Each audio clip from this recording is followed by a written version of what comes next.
Hello everyone, नमस्कार। स्वागत है आप सबका मेरे यूट्यूब चैनल पर। तो दोस्तों, आज हम बात करेंगे जैसे कि आप सबको पता है, कृष्ण जन्माष्टमी आने वाली है। 30 अगस्त 2021 को इस वर्ष कृष्ण जन्माष्टमी है। हर वर्ष की जो भाद्रो मास की जो अष्टमी होती है कृष्ण पक्ष की, तो उस दिन भगवान श्री कृष्ण का जन्म हुआ था रोहिणी नक्षत्र में और सोमवार को।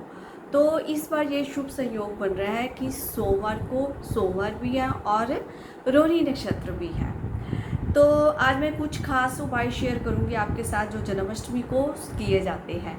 तो इससे पहले अगर आप मेरे चैनल पर नए हैं तो please like and subscribe and hit the bell icon, ताकि आने वाली सभी वीडियोस की नोटिफिकेशन आपको मिल सके। तो चलिए बात करते हैं कृष्ण जन्माष्टमी पर किए जाने वाले उपाय। कृष्ण जन्माष्टमी एक खास कहते हैं ना, एक खास महत्व वाला त्यौहार है। इस दिन भगवान कृष्ण का जन्मदिन मनाया जाता है। भारत का ऐसा कोई प्रांत नहीं है जहाँ पर जन्माष्टमी का त्यौहार ना मनाया जाता हो। तो इस दिन कुछ खास उपाय किए जाते हैं। सबसे पहले मैं उपाय उन लोगों के लिए शेयर करने जा रही हूँ जो लोग संतान प्राप्ति के इच्छुक हैं, नवदंपति है या जिनके किसी कारण संतान नहीं हो रही, कोई मुश्किल आ रही है या कोई बाधा आ रही है, मेडिकल रिपोर्ट्स भी ठीक है फिर भी संतान प्राप्ति में उन्हें कष्ट आ रहा है, तो उनके लिए ये खास उपाय है। और ये एक खास दिन है जिन्हें संतान प्राप्ति के लिए भगवान से अर्चना की जाती है और भगवान उन सब की मनोकामना पूर्ण करते हैं। तो आप उन दंपतियों को क्या करना है, इस दिन एक गाय लेके आनी है, बछड़े वाली गाय के साथ बछड़ा हो। और अगर बछड़ा गाय का दूध पी रहा है तो ये ज़्यादा अच्छा है। अगर नहीं भी पी रहा तो गाय और बछड़े की फ़ोटो इकट्ठी होनी चाहिए। ये आप कोई चित्र भी ले सकते हो या कोई मूर्ति भी ले सकते हो, चाहे ये मिट्टी की बनी हो, चाहे ये मेटल की बनी हो, चांदी की बनी हो या किसी और धातु की बनी हो।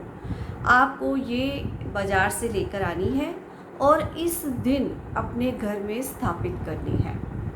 तो साथ में आपको क्या करना है, गोपाल स्तोत्र का पाठ करना है। इस दिन से आरंभ करना गोपाल स्तोत्रम का पाठ। और ये गाय और बछड़े वाली फोटो या कोई मूर्ति लाकर उसकी पूजा करनी है। तो इसके साथ आपको सोमवार को या वीरवार को आपको जो है हरी घास होती है वो गाय को डालकर आनी है, यानी कि गाय का भोजन की व्यवस्था भी करानी है। तो ये एक खास उपाय है उन दंपतियों के लिए जिनके संतान प्राप्ति में मुश्किल आ रही है। तो आगे मैं दूसरे उपाय की बात करती हूँ, मोरपंख के उपाय मैंने पहले भी अपने चैनल पे कई बार शेयर किए हैं। तो परंतु इस दिन खास मोरपंख के साथ उपाय किए जाते हैं। इस दिन घर में मोरपंख जरूर लेकर आए। आप 3 मोरपंख आपने लेके आनी है। एक मोरपंख आपने जो सामाजिक तौर पर जो मंदिर है, जो भी आपके घर के पास रहता है, आप वहाँ पर आपको अर्पित करके आना है। एक मोरपंख अपने घर कृष्ण को अर्पित करना है और दूसरा मोरपंख श्रीमती राधा रानी को आपने अर्पित करना है। तीन मोरपंख लेके आने हैं और 3 मोरपंख आपने अर्पित करने हैं। और साथ में आपने अर्पित करते समय अपनी जो मनोकामना है वो श्री कृष्ण श्रीमती राधा रानी को साथ में बतानी है। क्योंकि अगर जब आप अपनी जो डिमांड है, जो आप चाहते हैं अपनी मनोकामना पूर्ण करनी, जब आप श्रीमती राधा रानी को बताएंगे तो वो आपकी सिफारिश आपकी कृष्ण के आगे करेगी, तो जल्दी ही आपकी जो मनोकामना पूर्ण हो जाएगी। तो इसके अलावा अगर कोई आपको धन की मुश्किल आ रही है या कोई पैसे की मुश्किल आ रही है, तो आप एक मोरपंख लीजिए और एक बांसुरी लीजिए। उन दोनों को इकट्ठा मौली के साथ ट्राई कर दें और इस दिन आप राधा कृष्ण मंदिर में जाकर बांसुरी और मोरपंख जरूर चढ़ा कर आएँ। क्योंकि भगवान कृष्ण तो इतने दयावान हैं कि छोटी छोटी चीज़ों से वो खुश हो जाते हैं। छोटी छोटी चीज़ें उनको बहुत प्रिय है। बांसुरी, मोर पंख, माखन, मिश्री, दूध, दही, इन छोटी छोटी चीज़ों से वो बहुत प्रसन्न हो जाते हैं। तो आप इस दिन आपने रात को 12 बजे जो है भगवान श्री कृष्ण की को आपको पंचामृत से स्नान कराना है, या आप दूध से भी स्नान करा सकते हैं। स्नान करा कर उनको, अगर आपने घर में लड्डू गोपाल रखे हुए हैं तो पीले या हरे वस्त्र पहनाएं, क्योंकि उनको पीला रंग और हरा रंग बहुत प्रिय है। तो आप जब पीले व हरे रंग के कपड़े उनको पहनाएंगे तो वो अति प्रसन्न हो जाएंगे। तो आपको साथ में माखन और मिश्री का भोग ज़रूर लगाना है। चाहे आप जितनी मर्जी चीज़ें उनके आगे रख दें, परंतु अगर आप माखन मिश्री का भोग नहीं लगाएंगे तो वो बिल्कुल खुश नहीं होंगे, बिल्कुल आपकी बात नहीं मानेंगे। आपको माखन व मिश्री का भोग लगाना है। तो इसके अलावा इस दिन आपको धनिये की पंजीरी का भी भोग ज़रूर लगाना है। कहते हैं कि जन्माष्टमी वाले दिन अगर पंजीरी का भोग ना लगाएं तो माखन चोर जो होते हैं वो खुश नहीं होते हैं। आपको पंजीरी बनाकर और साथ में भगवान को भोग के रूप में लगानी है। ये 12 बजे जब आप उनको स्नान कराएंगे पंचामृत से, और ये सब चीज़ें उनको तब अर्पित करनी है। और साथ में तुलसी दल जरूर रखना है। आप इसकी व्यवस्था तुलसी दल की पहले ही करके रख लीजिए। तो जब आप ये सब चीज़ें उनके आगे भोग लगाएं तो तुलसी दल जरूर रखें। और घर के जितने भी मेंबर हैं, सब मेंबर इस दिन 12 बजे ज़रूर भगवान श्री कृष्ण की आरती करें। उनके जो है कृष्ण चालीसा का पाठ कर सकते हैं, श्रीमद् भागवत गीता का पाठ कर सकते हैं, श्रीमद् भागवतम का 10th कैंटो जिसमें कृष्ण लीला का वर्णन किया गया है, आप उसका भी इस दिन पाठ कर सकते हो, क्योंकि ऐसा करने से भगवान अति प्रसन्न होंगे। अगर सारा दिन आप जो है उनकी सेवा में, उनकी जो भी उनके लिए जो कुछ भी आप कर सकते हैं कीजिए, उनकी ग्लोरीज गाइए, उनके जो कीर्तन कीजिए। अगर आप इकट्ठे होकर कहीं नहीं कर सकते हैं तो अपने मन ही अंदर ही आप उनके गुणगान गाई जाइए, और उनके ओम नमः भगवते वासुदेवाय की भी माला का जाप आप इस दिन कर सकते हैं।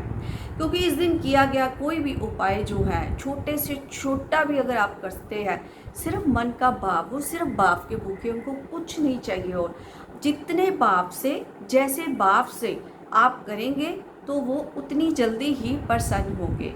तो कृष्ण जन्माष्टमी जो एक विशेष जो होती है रात होती है, वर्ष में 4 ऐसी रात्रि होती हैं जहाँ पर आप पाठ पूजा कर सकते हैं। महाशिवरात्रि, दिवाली की रात, और होली की रात, और कृष्ण जन्माष्टमी की रात।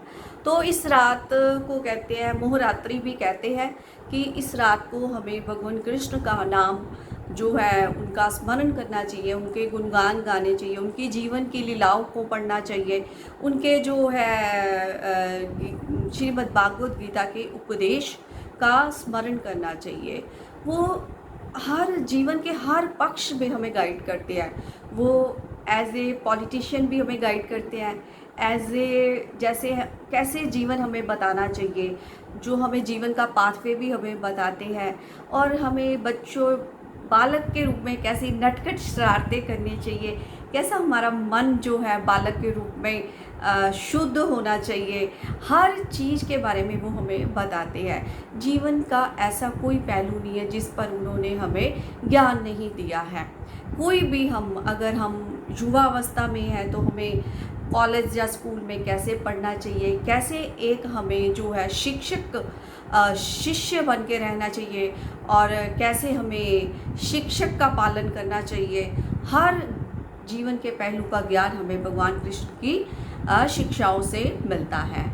आप इस दिन कोई भी उनकी शिक्षा एक ग्रहण करने का इस दिन आप जो प्रण भी ले सकते हैं कि मैं आज से इस दिन इस चीज़ करने का, समय का सदुपयोग करने का प्रण लेता हूँ, या मैं अनाज को जो है वो वेस्ट ना हो कहीं भी, मैं इसका प्रण लेता हूँ, अनाज के बचाव का प्रण लेता हूँ, समय के बचाव का प्रण लेता हूँ। कोई भी किसी तरह का भी आप इस दिन प्रण भी ले सकते हैं कि मैं जन्माष्टमी पर ये प्रण लेता हूँ और इसे आगे पूरा करूँगा।